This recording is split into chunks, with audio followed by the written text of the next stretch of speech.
deixar os pais aflitos aí, que são situações de engasgamento ou obstrução das vias aéreas superiores. Esse caso ele envolve tanto as causas alimentares ou processos inflamatórios, mas os processos inflamatórios, a vantagem talvez, ou a parte menos ruim, é que a criança vai ter um processo evolutivo, como são as reações anafiláticas, os edemas por outros tipos de inflamações das vias aéreas, como a gente chama de inflamações da epiglote, epiglotite e assim por diante.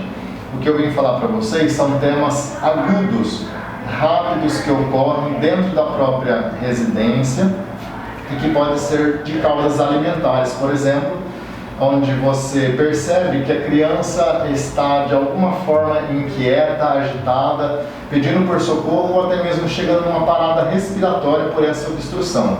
São obstruções que a gente fala que ocorrem das vias extratorácicas, compreendendo o nariz, a faringe, que seria a parte da boca mais posterior, ou até mesmo a laringe, que é um pouco mais baixa no pescoço. São as vias aéreas extrapulmonares. Lembrando novamente que essas crianças muito jovens, bebês, recém-nascidos, eles têm essa parte mais saliente do que os adultos. Então, eles, quando estão de pé, até a cabecinha, quando não firma, a gente percebe que ela pode cair para frente, para trás. Mas nesse caso aqui, o bebê, para estar com a via aérea pérvia, ele tem que ter a distribuição da saliência um pouco mais posterior e da face também bem distribuída. Quando está deitada, a tendência é o corpo ficar plano na superfície, então a cabecinha, como vocês podem ver de forma discreta aqui, vai para frente e acaba obstruindo esse fluxo aéreo.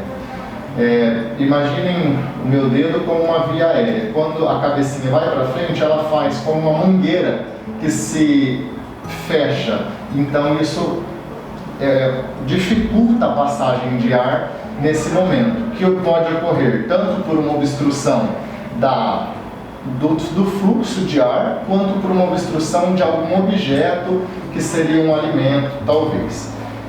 Nesse caso, pensando na forma mais fácil de se resolver, seria apenas reposicionar a cabeça. Então a primeira coisa que a gente vai checar é se esse bebê simplesmente não está afogando por um mau posicionamento da sua cabecinha, por alguma patologia ou uma situação em que ele é mais frágil, mais flácido.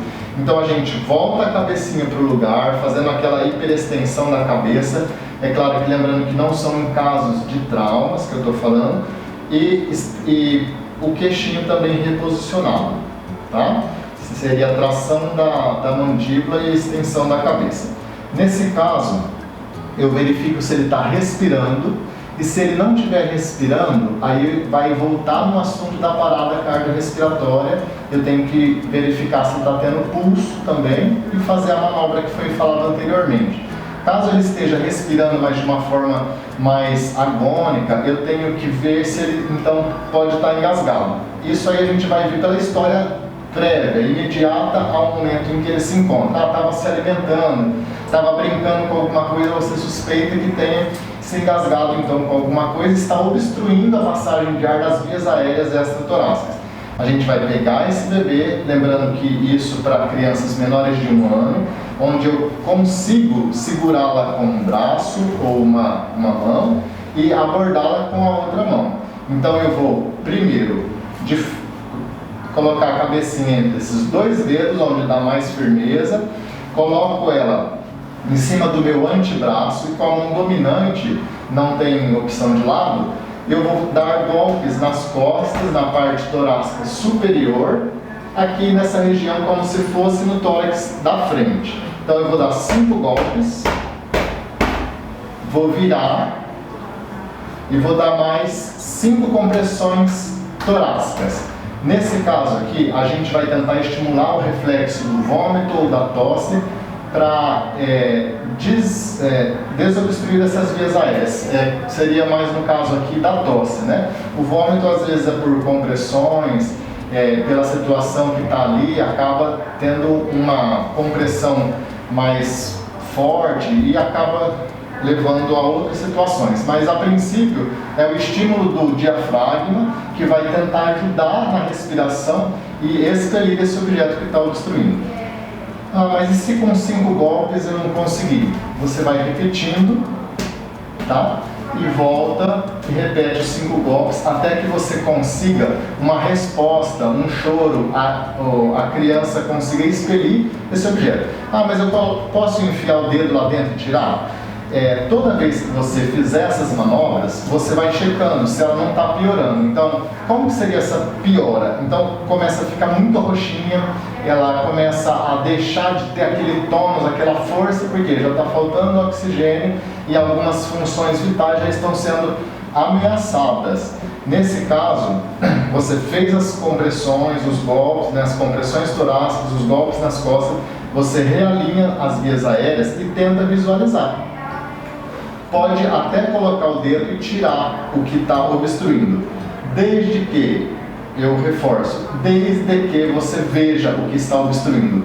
Coisas que você não vê, não pode colocar o dedo e tentar achar com o dedo, que a gente chama de busca às cegas, porque isso pode empurrar ainda mais alguma coisa que talvez já esteja saindo aí da via obstruída.